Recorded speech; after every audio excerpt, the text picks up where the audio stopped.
राजस्थान चुनाव में राहुल गांधी के प्रधानमंत्री मोदी के खिलाफ आपत्तिजनक बयान देने के मामले में चुनाव आयोग से मिले नोटिस पर अब सियासत तेज हो गई है। राहुल गांधी को 25 नवंबर की शाम 6 बजे तक का नोटिस पर जवाब देना है। लेकिन उससे पहले ही चुनाव आयोग के नोटिस पर कांग्रेस समेत दूसरे विपक्षी दलों ने सवाल खड़े कर दिए। उद्धव गुट के नेता संजय राउत ने राहुल के बयान के बहाने बीजेपी पर निशाना साधा। इस देश को 2014 से पनौती लगी है, वो 2024 में पनौती खत्म हो जाएगी। कभी 7.5 लगती है, उसके बाद पनौती लगती है, फिर छोटी पनौती लगती है। ये सब हिंदुत्व की संकल्पना है। नोटिस पर कांग्रेस ने तो सीधे चुनाव आयोग पर ही पक्षतापूर्ण व्यवहार करने का आरोप लगा दिया।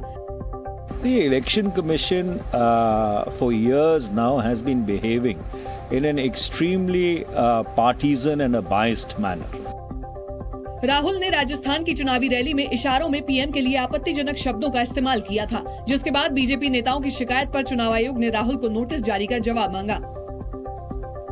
चुनाव आयोग का राहुल को नोटिस मिला तो कांग्रेस इतना आक्रामक हो गई कि सियासी बयानबाजी के साथ साथ इस लड़ाई को वो सोशल मीडिया तक ले आई। कांग्रेस ने एक पोस्ट के जरिए फिर हमला बोला और इस बार कांग्रेस ने सोशल मीडिया पर एक तस्वीर पोस्ट की। कांग्रेस पार्टी की तरफ से जो तस्वीर पोस्ट की गई वो भी आपत्तिजनक दिखी, क्योंकि इसमें एक बार फिर कांग्रेस ने तस्वीर के जरिए पीएम को निशाने पर लिया। इसके साथ ही कांग्रेस नेताओं ने दावा किया कि नोटिस का पूरा जवाब दिया जाएगा। सबको मालूम है क्या बोल के गए यहाँ पर, इसलिए नोटिस तो कोई दे सकते हैं, जवाब दिया जाएगा। कांग्रेस नेताओं ने दावा किया कि राहुल ने किसी का नाम नहीं लिया, लेकिन उनके एक शब्द को बीजेपी नेताओं ने खुद ही पीएम से जोड़ लिया। अभी ना उन्होंने प्रधानमंत्री का नाम लिया, ना उन्होंने किसी और का नाम लिया। पनौती बोलते ही बीजेपी क्यों इतना मचल रही है? प्रियांक खरगे ने इस दौरान केंद्र सरकार पर केंद्रीय एजेंसियों के दुरुपयोग का आरोप भी लगाया।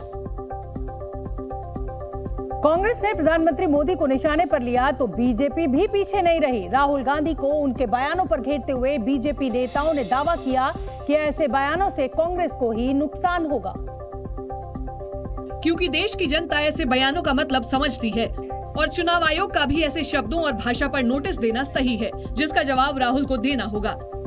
चुनाव आयोग ने नोटिस भेजा, उसका जवाब देना चाहिए और उनको समझाना चाहिए कहां तक वो इसे सही मानते हैं, और अगर सही मानते हैं तो क्यों सही मानते हैं। बीजेपी नेताओं ने दावा किया कि राहुल के ऐसे बयान उनके और उनकी पार्टी के लिए ही नुकसानदायक हैं।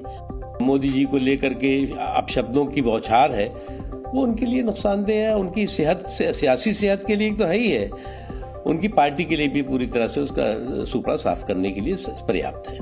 मुख्तार अब्बास नकवी ने राहुल को सोच समझकर बयान देने की नसीहत भी दी। Zee News।